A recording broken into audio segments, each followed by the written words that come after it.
welcome to the Kingdom of Pinfall. I am Michelle and I wrote this bullshit. This is Chapter 8. Please start with Chapter 1. This is a serialized audiobook, so you should start at the beginning. My link tree for art, prints, and stuff is in the episode description. Click on it. There are stickers in the Kingdom of Pinfall Etsy shop now. Also, I have a Patreon. Please support me so I can stop working so much and I can make wrestling tarot cards instead. This chapter has no accents, which is a huge fucking relief for me because I am exhausted from Nikki and Becky. Unfortunately, though, this chapter has singing. I am a jack of all trades, but singing is not one of those trades, so, huge trigger warning for really, really bad singing. Also, I think there's some adult language, probably. This is rated TV PG, I guess. I should probably up that to a TV 14 rating. I think there's some light violence at the end. I don't know, I haven't actually reread it. I'm going to be doing the first read-through since I wrote it as I record this, so that's exciting. And hopefully there won't be any cats screeching and car alarms going off in this episode. I'm recording in the morning again though, so I make no promises, and this is going to be a fun chapter. I hope. Onward! Chapter 8. The New Day, the Bard, and the Storm Giant.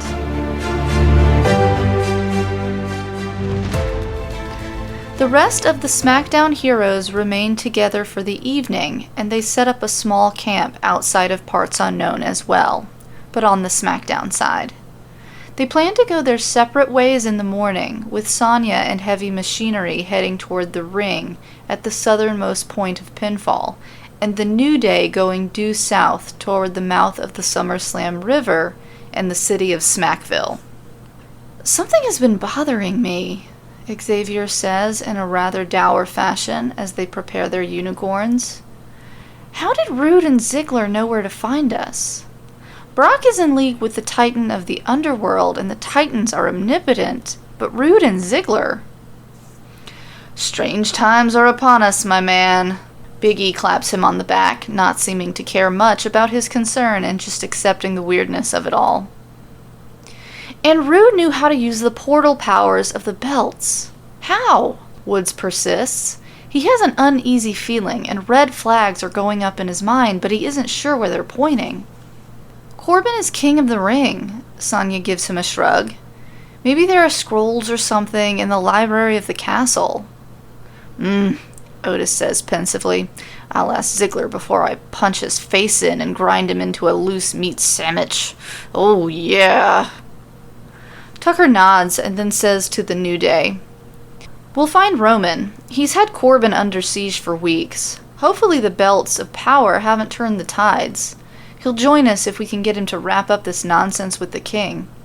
Kofi agrees and says, "Get those belts back. You two having them is the same as us having them." He extends his hand to Tucker, who he pulls in for a hug from the handshake and pounds his palm loudly onto his back. They all bid one another farewell and provide customary well wishes before they part ways. Xavier says, "We'll send word when we found Braun, and then we can meet back at the safe house to wait for word from Alexa and Nikki." They all agree.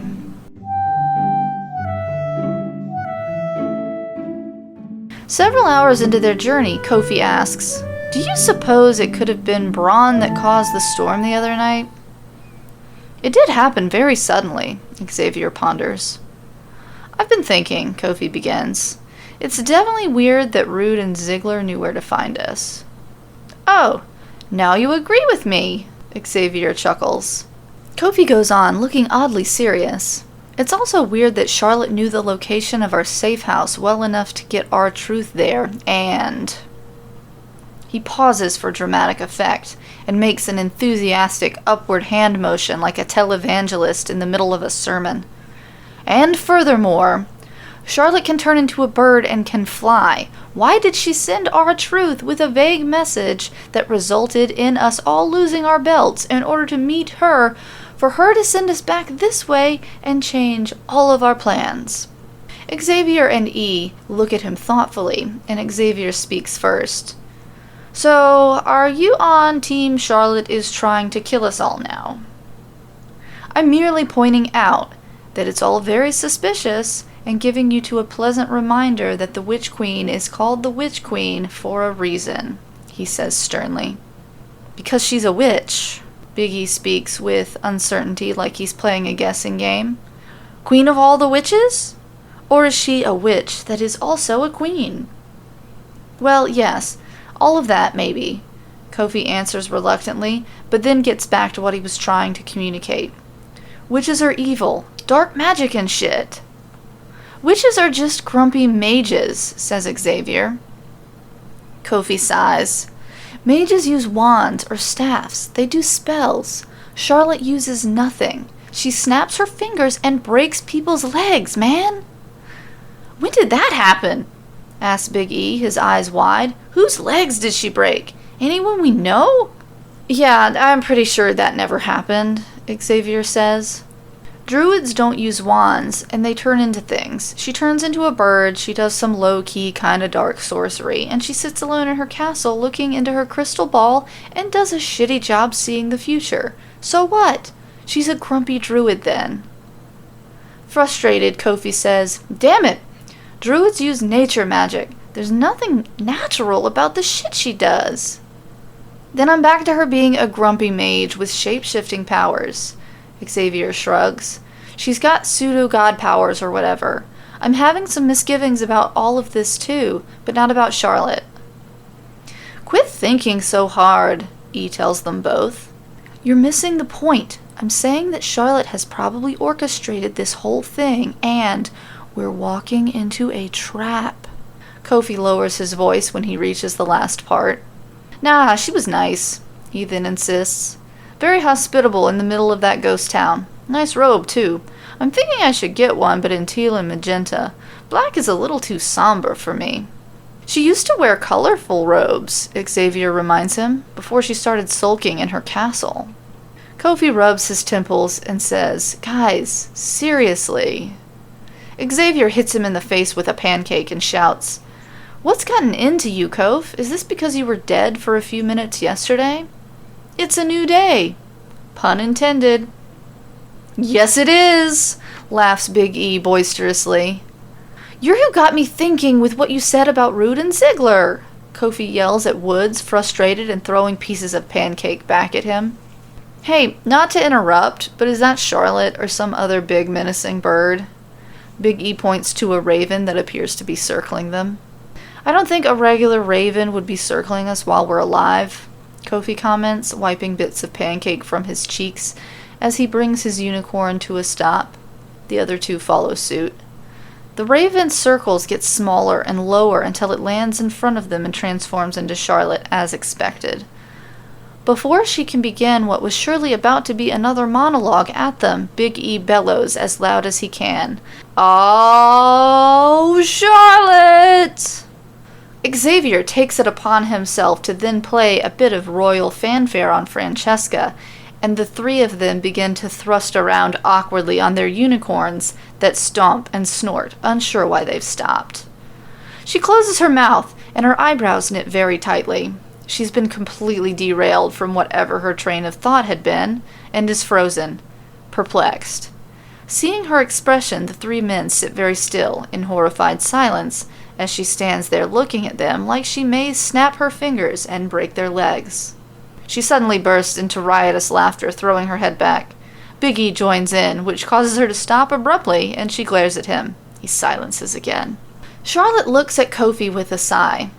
Having all of you come to me was a test. I didn't intend for you to lose your belts, but I wanted to see if you cared about the fate of the kingdom enough to trundle into a cursed forest to talk to me. Not a single asshole from Raw did, except R-Truth, and I'm not sure he meant to. She then looks at Xavier and starts talking to him like he's a child. What I saw in my crystal ball was all of you together at your safe house. She makes air quotes around Crystal Ball, and it is very apparent that she heard the entire conversation they were having. She composes herself again to continue. Nikki and Alexa included. The Kabuki warriors are who I saw attacking you on the way to the Forgotten Lands. Not Brock, not those other idiots. I don't know what held up Alexa and Nikki, but it completely fucked my vision and you guys. So that one thing threw it all off course? Xavier questions. She smiles but looks completely livid and says, "That's how seeing the future works. I only see one fucking future at a time, and shit can change it." Her gaze returns to Kofi. "I'm not going to keep explaining myself to you, believe me or don't. Braun is to the west. He has Sammy, Shinsuke, and Cesaro held up in the Tower of Starcade."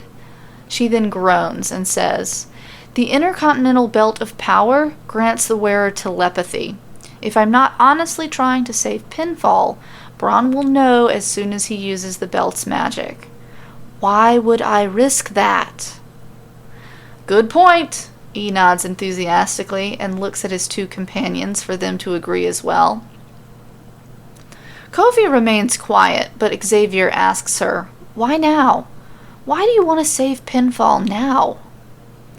"I always did," she says quietly, then turns back into the Raven before any additional words can be exchanged. She flies so close to Kofi that he has to duck her ascent as she goes toward the east. The three look at each other for several seconds, and then Kofi reaches into his satchel to pull out his unicorn horn headband. He puts it on and turns his unicorn west, saying, "Well, I always wanted to make friends with a storm giant." "To the west!" Big E exclaims and steers his unicorn toward their new destination. "To Starcade!" Xavier also has his unicorn change direction. It rears up majestically on its hind legs, and he holds Francesca high. The bright sunlight beams off of the well-polished instrument. He breaks away from the others to run ahead. Kofi and Big E quickly catch up and they gallop westward together across the open landscape.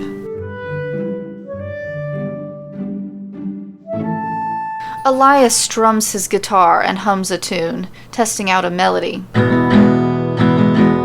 He is meandering down the side of the road with no particular destination in mind, just wherever the road he happens to be walking down leads. It leads to the Tower of Starcade, and he passed several signs that said as much, but he hadn't been paying attention. The sun is beating down on him, and he removes his shirt, but keeps his scarf on, then plays a chord. Hums a complimentary note and sings, "Walk with Elias." He grunts a bit of approval at himself and continues walking. He closes his eyes, bobs his head a bit, hopes he doesn't bump into anything, and keeps playing the very cheerful tune that he's composing. The music is cheerful at least, the lyrics will not be, because SmackDown is going straight down the toilet, in his not very humble opinion. He's pretty sure he can't do much about it aside from composing a ballad that will be so epic that it will be recorded in the annals of history. He doesn't think he stands much of a chance getting his hands on a belt of power. Doesn't know how to work them anyway. The clip-clop of a horse behind him causes him to open his eyes. He makes sure he's still on the road, and he is. The rider of the generic brown horse tips his hat and gives him a pleasant "Howdy." "I am Elias," he responds.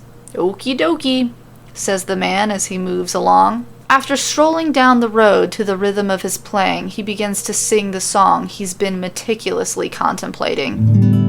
"Gather round and hear a tale of a once great land. It started several hundred years ago, the first champions took their stand. The forces of evil spilled through a gate and wanted to kill us all. But the four realms came together as the kingdom of Pinfall.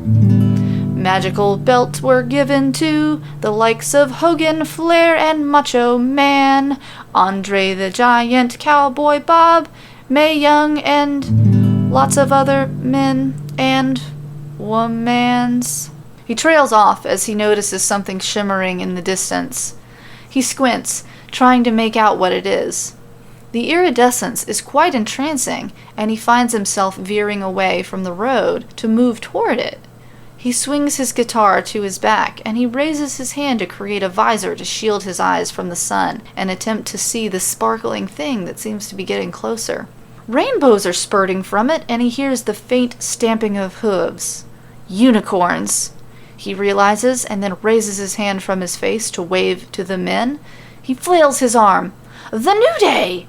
The three change direction and start coming toward him. Elias continues waving, using both arms, ensuring that they see him.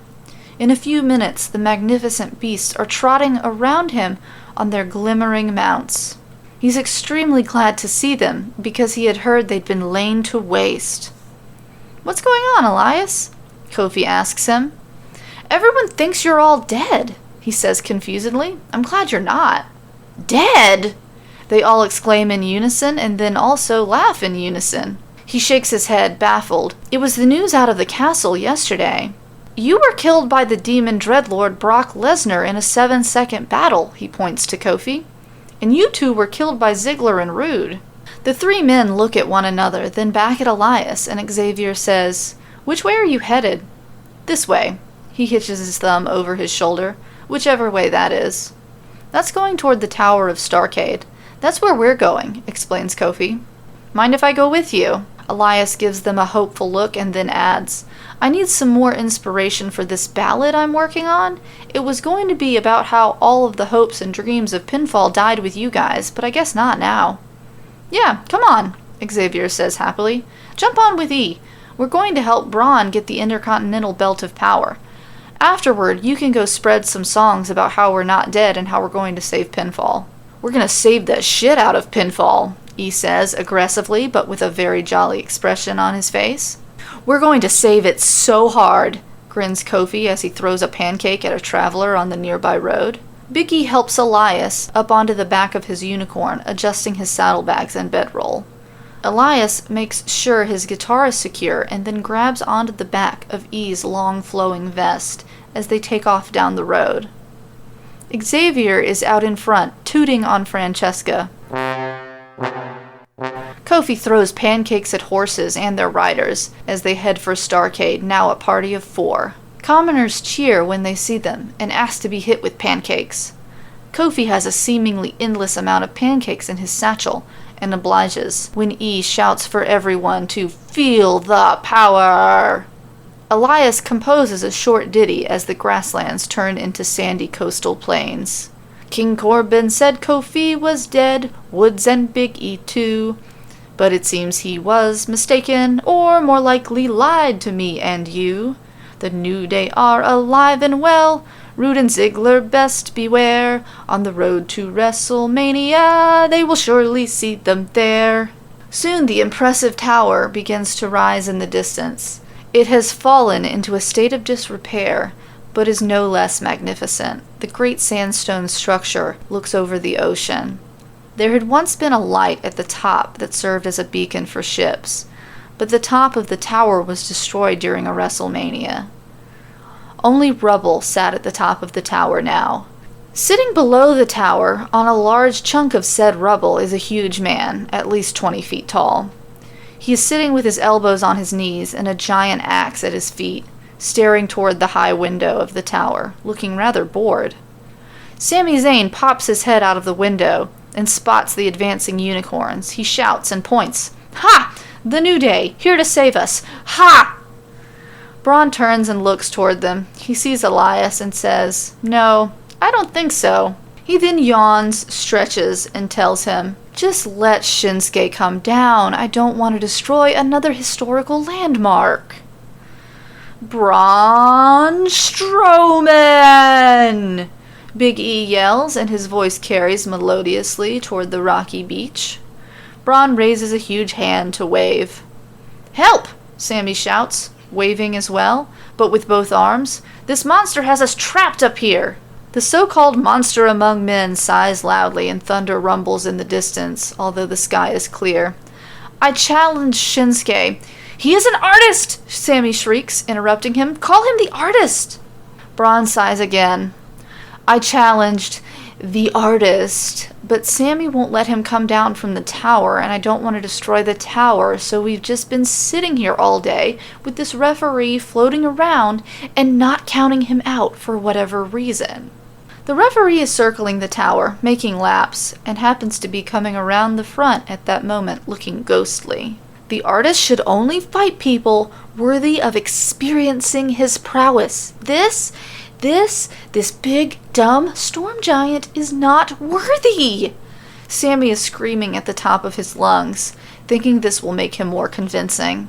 But if the bell rang and referee appeared, that means one of the Titans sanctioned it. Elias hops down from the back of E's unicorn and motions toward the referee that is drifting by. Fools! They know nothing! Nothing! Sammy is thrusting his fist around in the window, shouting at the sky. You suck! You suck! The heavenly chorus begins to chant, and Elias laughs, swinging his guitar back around to play. The New Day are a little confused and remain back. Xavier asks his companions, why don't we all just join forces? I don't think Sammy is a demon, and it wouldn't hurt to pad our side a little. Join forces for what? Sammy asks, having heard the comment. For WrestleMania, Kofi tells him. Sammy's eyes grow wide, and he yells down in disbelief. WrestleMania? What? We're trying to unite the champions of pinfall to fight the forces of evil, explains Kofi, for a WrestleMania. Huh? Can you not hear us now? Big E asks him loudly. I can hear you, I just don't believe the absolute nonsense you're saying. He makes a bunch of dramatic gestures, symbolizing his mind being blown. This is a trick so that we come down so that Bronn can rob the artist of his belt. He wants to steal it. Bronn rests his elbows on his knees again and puts his chin in his hand. He looks at the 4 new people to join him. This is what I've been listening to all day. All damn day. Sorry, man. Xavier apologizes to him, already bored with Sammy himself, feeling his pain. Sammy is shrieking about the Titans and WrestleMania and demons and some other nonsense that they're all ignoring. Kofi asks the huge bearded man, why do you want this particular belt of power? He grunts, I woke up one day and felt like I needed it. Big E attempts to whisper to Kofi and Woods, do you suppose Charlotte saw him with it? You know, in a future vision? In her crystal ball? Sammy screams, Charlotte! You're all in league with Charlotte Flair? Sweet mother of fuck! Definitely not joining you now. Bronn lets out a loud groan in response, and clouds form overhead. He looks up and mumbles, whoops. He turns on his rubble seat to face the New Day. I never put much weight in the signs and all that. Never went after the singles belts of power. But it's like I'm supposed to have this belt. This one. In particular, and I need it now. Weird, says Big E, again just accepting the weirdness of the circumstances they've found themselves in. Elias, circling back around, along with the referee, says to everyone excitedly, I have an idea! Everyone looks at him, and Sammy leans slightly out of the window. This can be a gauntlet match. Bronn can fight Sammy, then Cesaro, then Shinsuke. The chorus cheers loudly and the referee stops and turns slowly to face Bronn. Whoa! The great liberator, Sami Zayn, does not fight! His voice is getting more and more high-pitched with each word that he screams. I won't kill you, Bronn tells him smiling. Not on purpose. What about a handicap fight? All 3 of you against the big guy, Elias then suggests. Does that even the odds enough for you? The New Day watch on, intrigued and not entirely sure what is happening. They know that their job is to make sure Bronn wins. The referee nods his head slowly, and then looks up toward the window at the top of the tower. He begins to count, a count-out if the 3 of them don't come down. His first finger goes up, and he says in a deep voice, 1. Those are not the rules, Sammy cries. 2. A second finger goes up. Sammy suddenly starts laughing. Shinsuke can't lose the belt if it's a count-out though, you idiots! Another voice chimes in, coming from all around them. It is the voice of Michael Cole, one of the mouthpieces of the Titans. This just in, Shinsuke Nakamura forfeits the Intercontinental Belt of Power if Braun Strowman wins by countout. What the actual fuck? Sammy disappears from the window, and they can all hear him yelling at Cesaro and Shinsuke. Get down the stairs! Get down the fucking stairs! Oh my god, what is happening? This is some grade A bullshit, Cole. The voice of Corey Graves then chimes in. No one has any respect for the Great Liberator. Elias starts to chuckle as the universe cheers with excitement and Braun stands, picking up his axe. Bolts of electricity snake around the blade and up his arm.